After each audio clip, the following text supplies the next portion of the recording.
Buenos días, buenas tardes, formalmente. Muchísimas gracias por participar de este taller previsto en el marco de la jornada de centros innovadores que se está desarrollando en Sevilla, en España, la número 63, organizadas por diferentes instituciones vinculadas a la educación y a la innovación educativa y también a la tecnología educativa.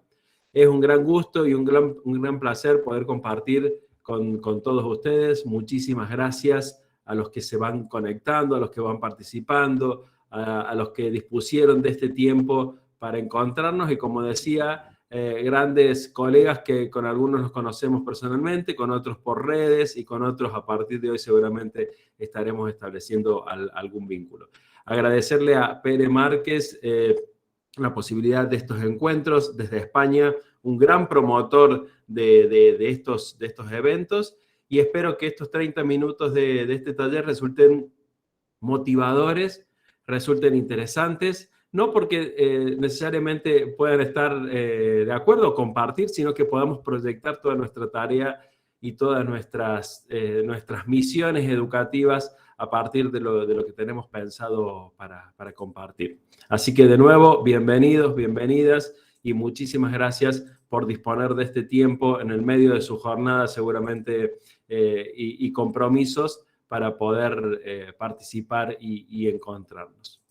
En este taller que denominamos de la emergencia a la innovación, estrategias y recursos para el aprendizaje significativo en clases virtuales sincrónicas, que la principal motivación del título y del taller tiene que ver con la experiencia particular y con cómo haber buscado diferentes maneras de que ese espacio que en un primer momento se convirtió en emergencia, que fue la virtualidad, pase a ser sinónimo de innovación y que desde allí nos podamos empezar a proyectar.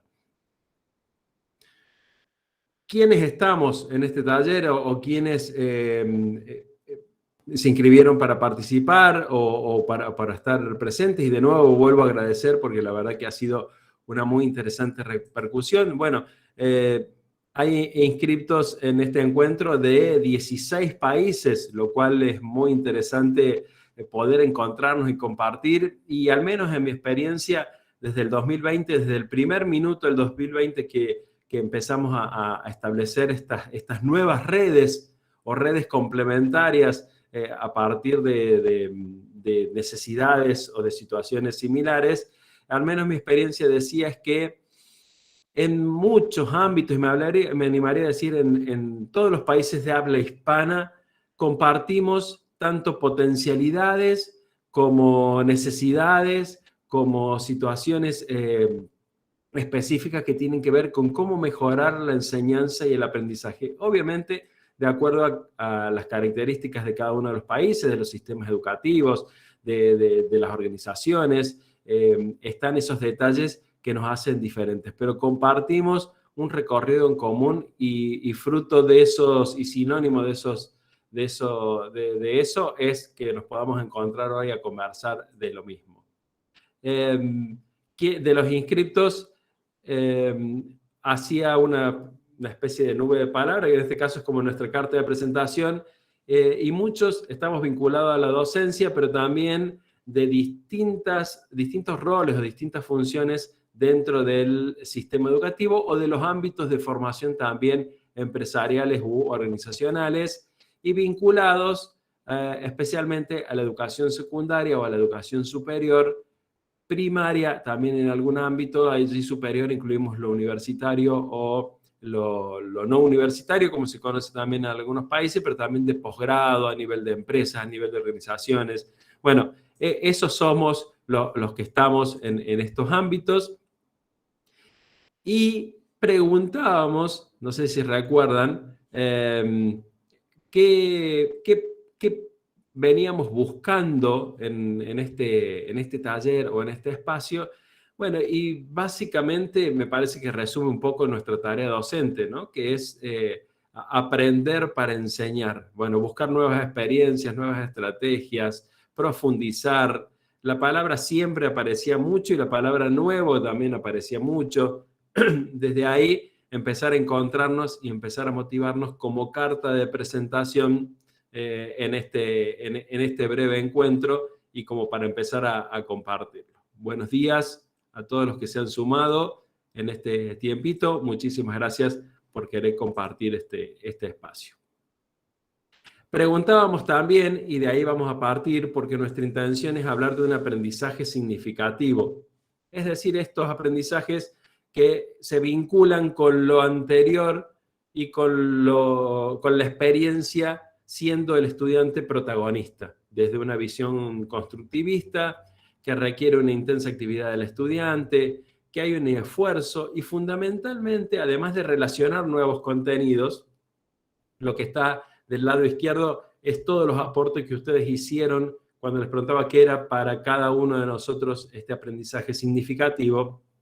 Y fíjense que lo más significativo de esa construcción es la palabra vida, que podríamos resumir como, bueno, todo lo que nos sirva para la vida, con lo amplio que es ese término, pero esta información o estos datos, y fíjense que también se destaca proceso, experiencia, sentido, información, nuevo, alumno, persona, esta conjunción entre el rol del alumno y su identidad como ser humano. Y todo esto desemboca quizás el último punto que está allí, que es la implicación afectiva del alumno, que requiere aprender aquello que se le presenta porque lo considera valioso. Aprende porque quiere aprender. O porque quiere aprender, busca todo lo que se pueda relacionar con su propia experiencia a partir de una propuesta significativa, ¿sí? Por ahí, en muchos ámbitos, y quizás durante bastante tiempo, hemos trasladado únicamente la responsabilidad, entre comillas, del aprendizaje significativo al estudiante. Es el que tiene que aprender, sin duda, pero a partir de ahí la propuesta también tiene que motivarlo y tiene que generarlo desde estos desafíos o desde estos aprendizajes significativos. Y ese es el marco de referencia del que partimos, ¿sí? Lo mostrábamos recién quiénes estamos y qué podemos condensar sobre esta teoría o este aporte teórico del aprendizaje significativo, pero llevándolo específicamente a las experiencias, a las prácticas concretas y a que el estudiante sea el protagonista principal de todo este proceso. También hablamos de innovación porque queremos pasar de esta emergencia a la innovación. Y el glosario de innovación educativa de la Universidad Nacional Autónoma de México, que recomiendo buscarlo, es de este año. Es todo un glosario con términos, con definiciones de términos sobre innovación educativa muy interesante. Diferencia la innovación educativa de la innovación pedagógica. La innovación educativa como procesos creativos que transforman de manera novedosa algunos de los componentes del fenómeno educativo, con la intención de resolver problemas y mejorar los aprendizajes de los estudiantes. Es decir, algo disruptivo, novedoso, que transforma algunos de los elementos del sistema educativo, algunos de los componentes, para resolver problemas y especialmente apunta a mejorar el aprendizaje de los estudiantes, que se vincula con aquello significativo que veíamos recién. Y la innovación pedagógica lo podemos resumir en todo lo que incluya nuevas formas de enseñar y de aprender, no por lo moderno, de nuevas formas, de esto de lo nuevo, sino por aquellas alternativas que nos permitan involucrar más a los estudiantes en su propio proceso y que de nuestra parte podamos tener mayores evidencias de ese aprendizaje mientras vamos haciendo nuestra propuesta de enseñanza. Y allí entran las tecnologías, los recursos, los materiales didácticos, los instrumentos, las estrategias, todo lo que involucra a esta innovación pedagógica partiendo de cuáles son los objetivos, qué quiero lograr. Entonces, a aquel aprendizaje significativo le sumamos esta definición o conceptualización de innovación tanto educativa como pedagógica. Vamos a partir o vamos a continuar con este video. Es muy conocido, tiene muchos años. Esta es una segunda versión que se hizo. Lo vemos y empezamos a a ir más al detalle en esta innovación y en este aprendizaje significativo, ¿qué pasa con las tecnologías? Lo vemos duramente, dura solamente 1 minuto y después seguimos conversando. 2 por 1, 2. 2 por 2, 4. 2 por 3, 6. 2 por 4, 8. 2 por 5, 10. 2 por 6, 12. 2 por 7, 14. 2 por 8, 16. Buenos días, profesor. Le traigo una buena noticia. A partir de hoy, nuestra escuela será moderna. Adquirimos computadores, lo que nos permitirá proporcionar una educación de excelencia.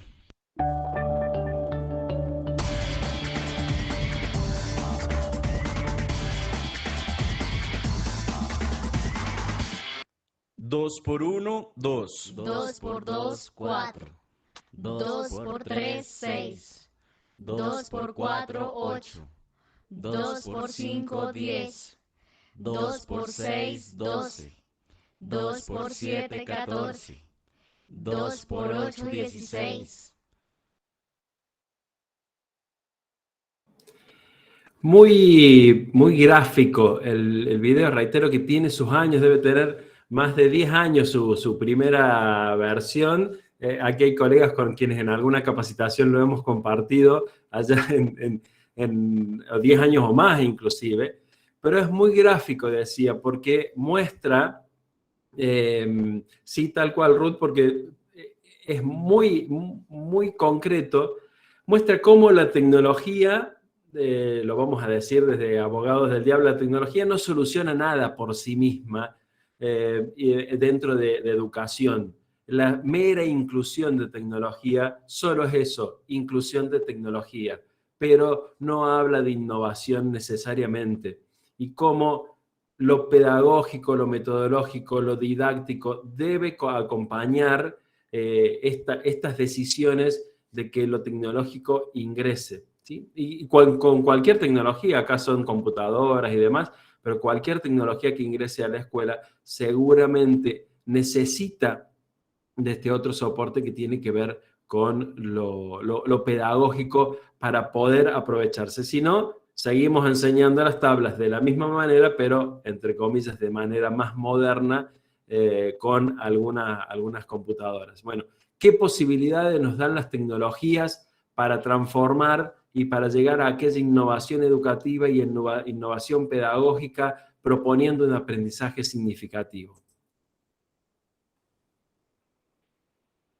¿De dónde venimos en educación antes y en pandemia? Bueno, 3 cuestiones. Hasta febrero del 2020, con métodos, tiempos, espacios y vínculos educativos centenarios, inamovibles, cuestionados también, pero dentro de cierta, muy entre comillas, comodidad o costumbre. Veníamos con una educación que sin duda necesitaba transformaciones, pero con un sistema ya establecido, podríamos decir, que no se cuestionaba en sus raíces prácticamente.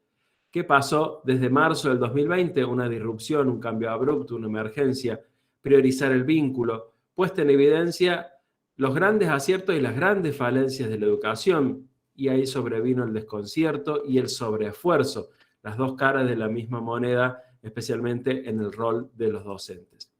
Y el año pasado podemos decir que, y con este también, que ya sabemos en gran medida a lo que nos enfrentamos, por lo menos en lo sanitario o en lo vincular o en lo organizacional, aparece o se reactiva esta, para mí, falaz disyuntiva entre virtualidad y presencialidad, entre transformación y la vieja normalidad.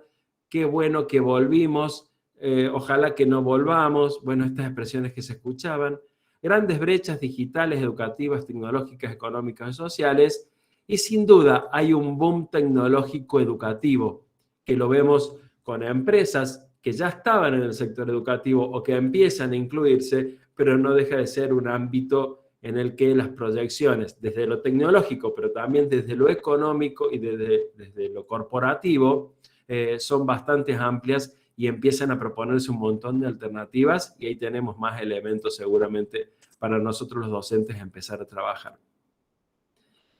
¿Qué aprendimos? Muy rápidamente que la tecnología es imprescindible, pero por sí sola no es suficiente para una educación de calidad. Enseñar es mucho más que dar clases y contenidos.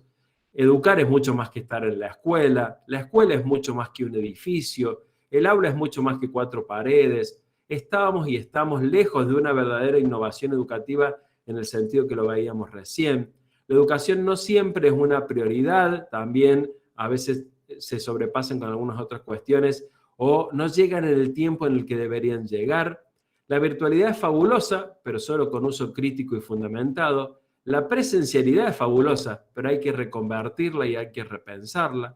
El trabajo individual quijotesco, solo, desgasta y no genera resultados de calidad. Ya no hay margen para hacer lo mismo que antes de la pandemia. Los marcos de referencias nos cambiaron, no por una cuestión de capricho. El mundo cambió, la educación está urgentemente convocada a cambiar, transformación, innovación, no ajustes que no vayan a la raíz de algunas cuestiones. El trabajo docente, el día a día en el llano, tiene una enorme fuerza transformadora, lo hemos visto y lo experimentamos. Capacitarse ya no es una opción, es una necesidad constante y una obligación ética. Eso considero que hemos aprendido, entre otras cuestiones, durante esta pandemia. Entonces, ¿hablamos de una revolución educativa o una añoranza de lo que ya no existe? ¿En qué medida estos años de pandemia generarán una verdadera nueva educación? ¿O serán solo una anécdota de que todo cambió para que nada cambie? Lo que está en juego, considero, es en definitiva la capacidad, la voluntad y la resiliencia de la educación ante una situación inédita, que al menos nosotros, los que estamos aquí, y las generaciones educativas anteriores, no habían vivido con esta magnitud. En esta época excepcional, dice Audrey Azoulay, directora general de la UNESCO, no podemos seguir haciendo lo mismo de siempre. Si queremos transformar el futuro, si queremos cambiar el mundo, debemos repensar la educación. Se trata de forjar un nuevo contrato social para la educación. Tenemos que reparar las injusticias del pasado y orientar la transformación digital hacia la inclusión y la equidad. Y necesitamos que la educación contribuya plenamente al desarrollo sostenible. No podemos seguir haciendo lo mismo de siempre, similar a lo que en abril de 2020 decía, por ejemplo, el gran pedagogo Francesco Tonucci: si todo cambió, la escuela no puede seguir igual. Entonces, un enfoque centrado en el aprendizaje es incompatible con un modelo pedagógico basado en la clase magistral, mecanizada, entre otros elementos que podemos recuperar en cuanto a lo metodológico. En este punto, proponerles, y el enlace está en el chat, proponerles que en 3 palabras va a haber dos consultas, pero en 3 palabras que definan lo que para cada uno de los que estamos acá significa la clase. ¿Qué entendemos por la clase? La clase es ese elemento o ese espacio o esa instancia o ese ámbito que todos transitamos, pero que no necesariamente todos entendemos de la misma manera o todos experimentamos tampoco de la misma manera. ¿Qué entendemos de esa clase? Solamente un minutito como para que podamos hacer esos aportes, no salgan de ahí, hay una segunda consulta sobre eso. En este marco de lo que venimos conversando, y empieza a aparecer construcción, creatividad, emociones, encuentro, intercambio, comunidad, diversidad, espacio, divergencia, muy interesantes conceptos, inclusive para armar un ensayo sobre la clase, ¿no? Construcción, comunidad, encuentro, intercambio, espacio, innovación, experiencias, grupo de personas, amor, sin duda, las emociones, construcción, socialización, escenario, descubrimiento, lugar para el aprendizaje. Todo eso es la clase, eso que a veces hemos reducido a entrar a un aula, ¿sí? Con lo que implica esa imagen, y esa era la clase, como que no importaba tanto lo que ocurría, que tiene que ver con lo que ha salido aquí, el descubrimiento, el intercambio, la comunidad, la construcción, el encuentro. Sin duda, todos elementos valiosos y necesarios para pensar la clase. Ahora, espérenme un segundo, paso a la segunda, pueden seguir participando los que estén allí. Y aquí nos ponemos un poquito más con nuestra, no tan poéticos o filosóficos, sino ahí Leopoldo aporta espacio, lugar donde se intercambia información entre aprendiz y experto. Buena definición, Leopoldo, muchísimas gracias. Y acá lo que les pregunto es, ¿en qué medida están de acuerdo con estas afirmaciones? Son 5 afirmaciones. El 1 totalmente en desacuerdo, el 10 totalmente de acuerdo. La única clase válida es la presencial. Las clases virtuales no son aplicables a todos los niveles o sectores educativos. No es relevante usar las TIC en clases presenciales. Las clases virtuales sincrónicas son solo una solución de emergencia ante la pandemia y es imposible lograr un vínculo con los alumnos solo implementando clases virtuales sincrónicas. ¿Qué pensamos de estas afirmaciones que quizás alguno más de una vez las ha escuchado en este o en otros tiempos? Ahí va. Tienen que correr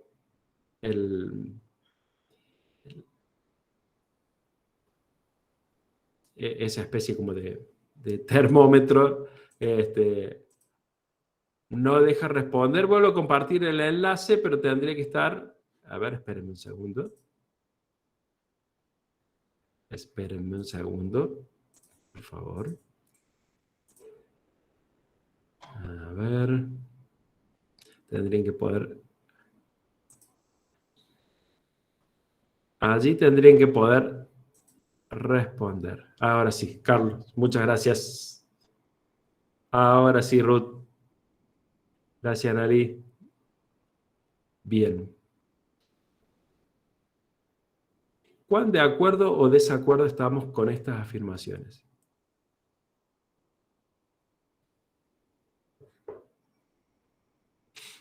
Ya van a empezar a aparecer ahí las opciones. Si alguno tiene algún inconveniente, me avisa.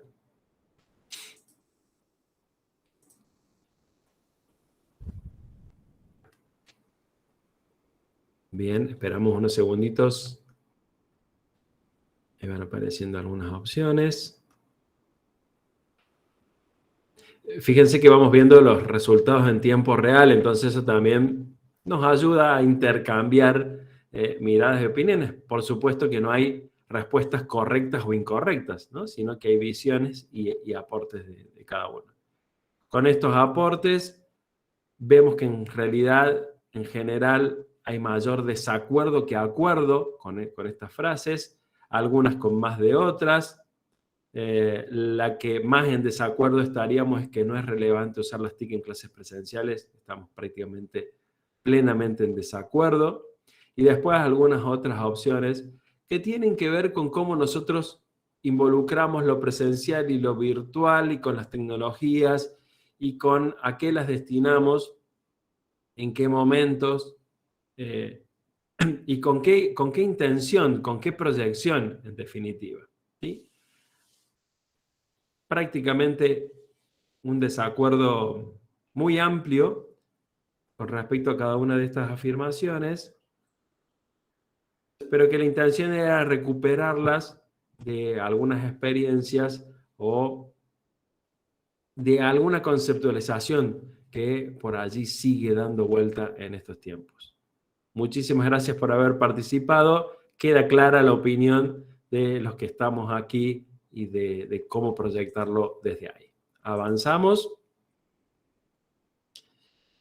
Les decía recién que para mí, o considero que hablamos de falsas dicotomías cuando hablamos de presencialidad, virtualidad, sincronía, aula física, aula virtual, el uso de la TIC en la presencialidad y el uso de las TIC en la virtualidad como dos ámbitos diferenciados. Y tenemos que pasar a que estos sean complementos desafiantes para el docente, pero también para proponer desafiantes instancias de aprendizaje significativo para nuestros alumnos como conclusión de lo anterior. Cristóbal Cobo, en el 2016, no post pandemia, sino antes, porque hay todo un pensamiento de la tecnología educativa previo a la pandemia que debemos aprovechar grandes aportes, decía que el cambio más estructural implica pensar en formadores que sean mucho más que facilitadores de tecnología. Es decir, reperfilar el papel de los docentes bajo una relación diferente con el conocimiento. Una relación distinta a la que tradicionalmente habían tenido y bajo la cual muchos fuimos formados. Esto significa que el valor central ya no está en el acceso o dominio de un conocimiento en particular, aprender a usar Word, por ejemplo, sino en la capacidad de fragmentar y reconstruir conocimientos bajo nuevas combinaciones, formatos y canales. Nuevas combinaciones, formatos y canales. Pensarnos como formadores mucho más que facilitadores de tecnología. Y eso, sin duda, genera un cambio en nuestra percepción, hasta en nuestro lugar, no solo en el rol, sino en el lugar en las aulas, en las escuelas, en las instituciones. Pensarlo de manera distinta a partir de repensar nuestro rol como educadores. Entonces, complementando lo que veíamos, intentando condensar un montón de cuestiones, desde el aprendizaje significativo, apuntándolo a la innovación educativo-pedagógica, sabiendo que estamos en desacuerdo, es lo que hemos expresado, con frases como que la presencialidad es la única que nos permite aprender, como que la virtualidad no sirve para algunos ámbitos educativos, complementando el video que veíamos de que tecnología sin metodología o sin pedagogía cae en saco roto. Bueno, en ese punto llegamos a esta cuestión del aprendizaje significativo en clases virtuales sincrónicas con algunas estrategias y la intención es antes, durante y después de la clase. A ver, ¿qué podemos hacer para que esto empiece a resultar y para que la clase virtual sincrónica no sea un sinónimo de emergencia, sino que sea un principio de innovación? Bueno, en este punto, ¿qué podemos hacer antes de la clase para que esto ocurra? Definir el objetivo de la clase lo más preciso y breve posible, que es lo que hacemos habitualmente con cualquier clase.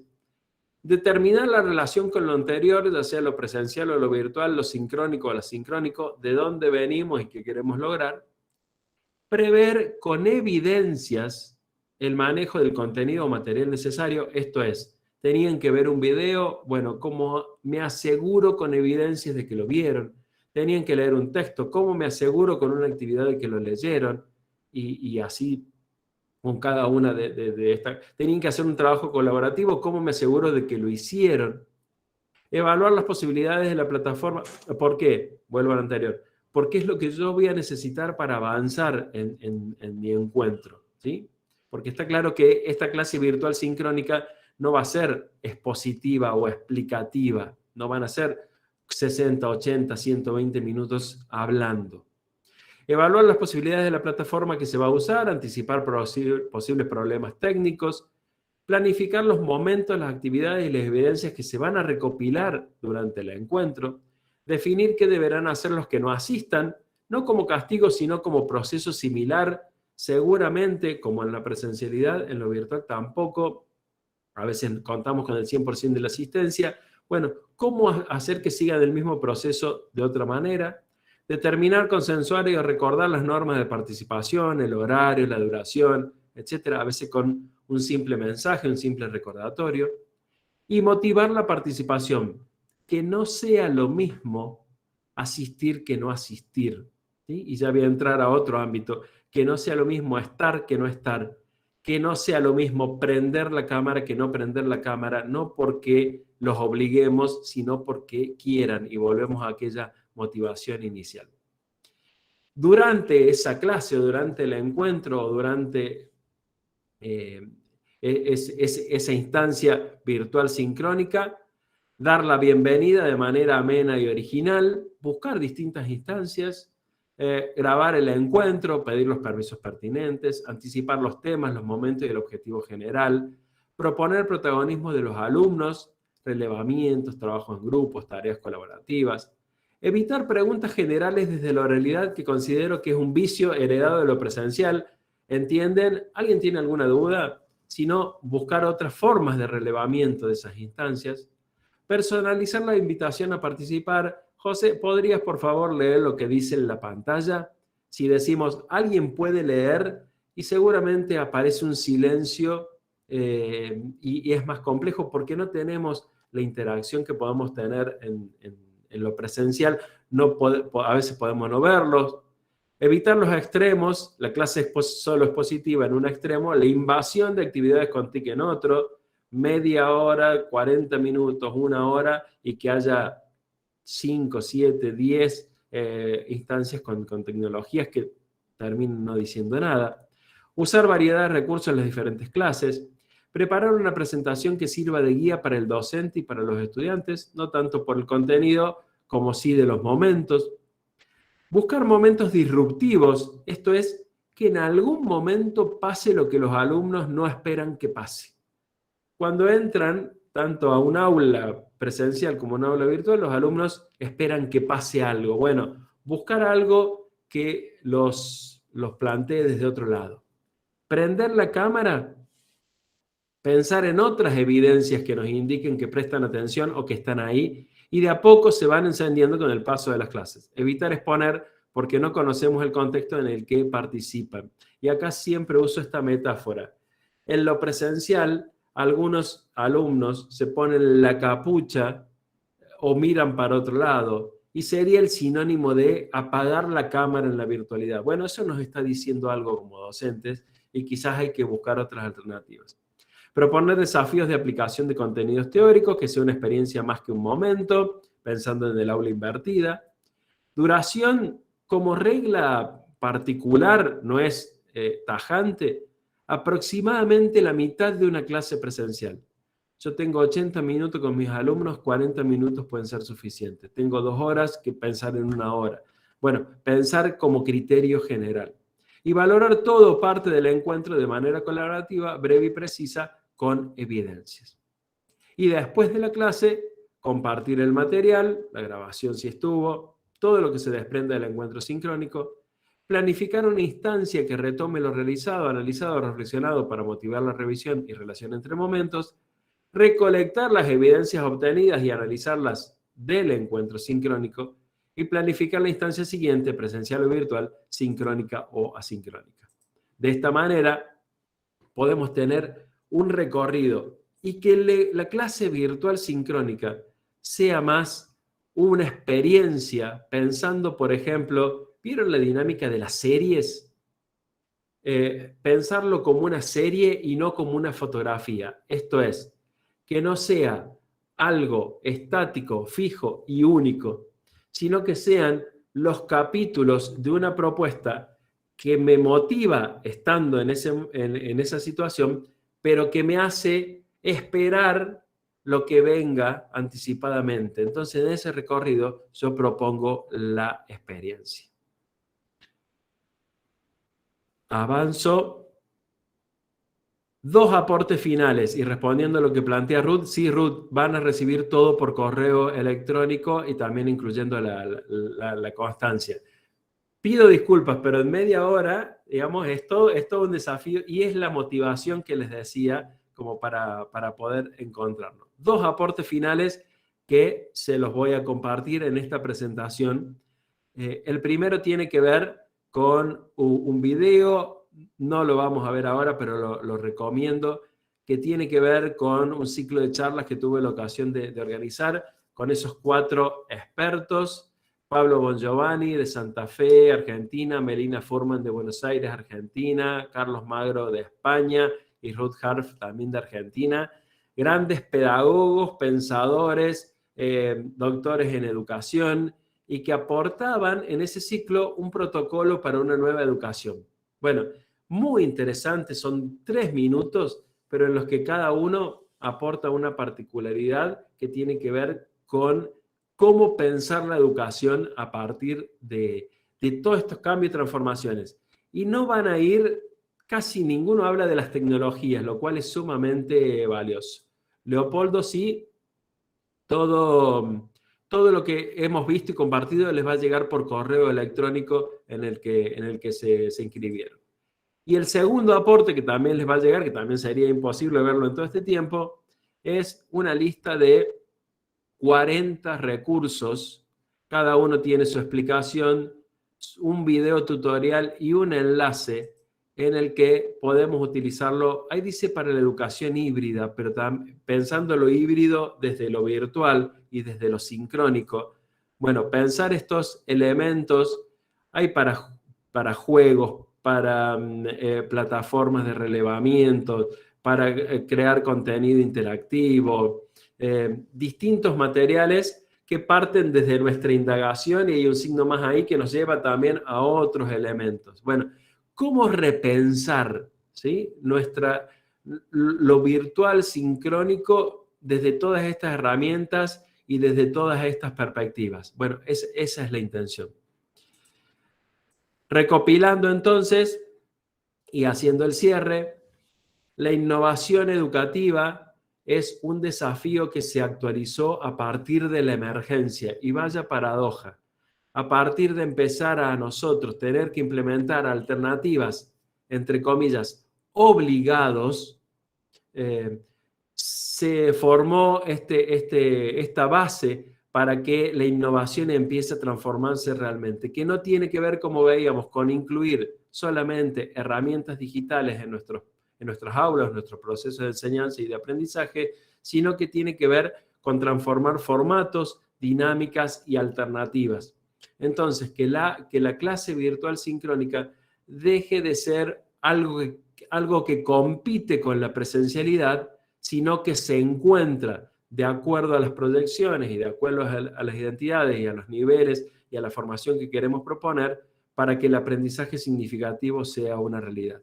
Esa fue la propuesta, esa fue la intención, esa es mi experiencia en este tiempo, y les agradezco muchísimo la atención, la participación y el encuentro en estos 30 minutos que la idea era poder compartir todas estas proyecciones. Reitero, el material les va a llegar como información, tal cual lo que estuvimos viendo les va a llegar ahí, y muchísimas gracias por la atención. Gracias, Ruth. Noel, un gran placer, muchísimas gracias por estar ahí. Igualmente, Ruth, Anabel, les va a llegar todo por correo electrónico. Muchísimas gracias, Lidia, Analí, Graciela, Carlos, Marta. Valoro muchísimo que estén allí, que hayan destinado este tiempito, que hayan tenido la paciencia de poder compartirlo. Y vuelvo a agradecer a los organizadores por este espacio y por esta posibilidad que es sumamente valioso para encontrarnos y para compartir. Proyecciones, un montón seguramente a partir de esto, y espero que sea un material enriquecedor. Respetando los tiempos y los tiempos de cada uno de ustedes de sus actividades, muchísimas gracias. Y sí, tal cual, Carlos. Se hizo corto el tiempo y por eso queríamos como presentar algunas cuestiones, y nos estaremos encontrando en otros ámbitos seguramente, siempre aprendiendo y compartiendo, que es un poco ahí la dinámica. Muchas gracias, Nora, también. Beatriz, Graciela, Juárez, muchísimas gracias desde Brasil, muy valioso. Espero que se haya entendido lo que fuimos compartiendo. Muchas gracias, Carmen. Muchísimas gracias a ustedes. Quedan liberados, pueden seguir con las otras actividades del encuentro, y en breve estarán recibiendo toda la información y el cierre de esta instancia con el material que compartimos. Muchísimas gracias, que tengan buena jornada, que tengan buena semana y que sigan muy bien.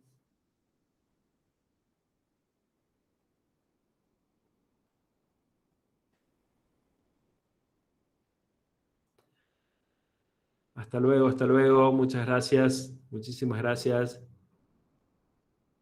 Muy valiosos sus comentarios. Muchas gracias.